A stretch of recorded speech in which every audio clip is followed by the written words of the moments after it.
know the rest of the story, how Jacob does end up successfully tricking his father. Isaac does bless him. But we have a dilemma.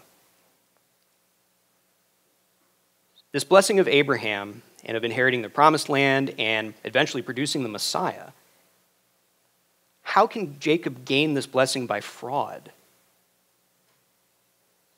How can we consider Jacob's acquisition of this to be legitimate? I read lots of commentaries that try to give some kind of justification to this. They try to say, well, what Jacob did was a necessary evil. It had to happen. The prophecy was given. It had to be fulfilled. What he did, it's not ideal, but it's what he had to do. And I've read others that say, well, no, there was some loophole whereby he wasn't really lying.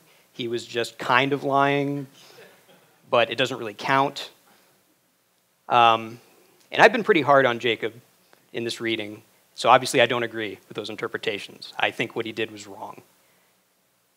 But we still have this dilemma if that's the case.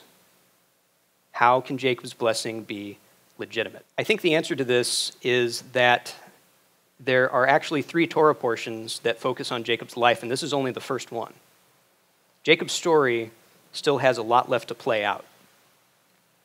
And so what happens to him next is he goes to Padan Aram to get his wife.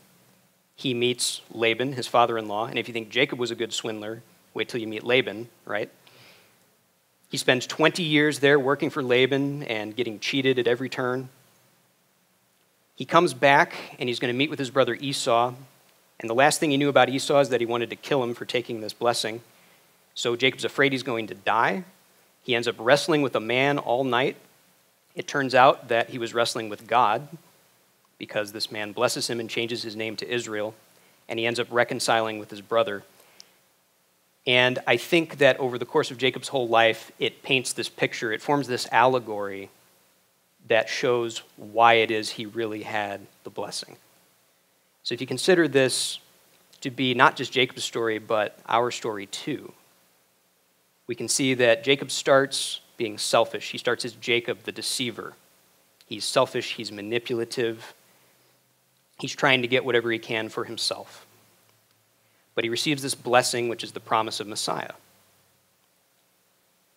He works in the world that's more deceitful than him, trying to make his way, trying to build up himself. He leaves that to go back to his father's house, to go back to the promised land. But on the way there, he has to confront his mortality. Dave talked last week about how it's important to confront death and to think about that and to reflect on how that's going to affect us and what we should do. And he does. He reflects on his mortality. He's afraid he's going to be killed by Esau, and he wrestles with God. But he prevails, and when he's done, his name is changed, and he's not Jacob the deceiver anymore. Now he's Israel. Israel is the name that's given later to everybody in the future that inherits this blessing of Abraham. So Romans 11, the entire chapter, is about how Yeshua, being this blessing to all the nations, has provided this way for the Gentiles, the nations, to be grafted into Israel, to become part of Israel and partake in the promises of God. And in verse 26, it says, "And so all Israel will be saved, as it is written, the deliverer will come from Zion, he will turn godlessness away from Jacob. And this is my covenant with them when I take away their sins." So this Torah portion, it's just the beginning of the story of Jacob's salvation. And in the end, he does not receive this blessing by fraud. He receives this blessing because he struggled with God and he prevailed.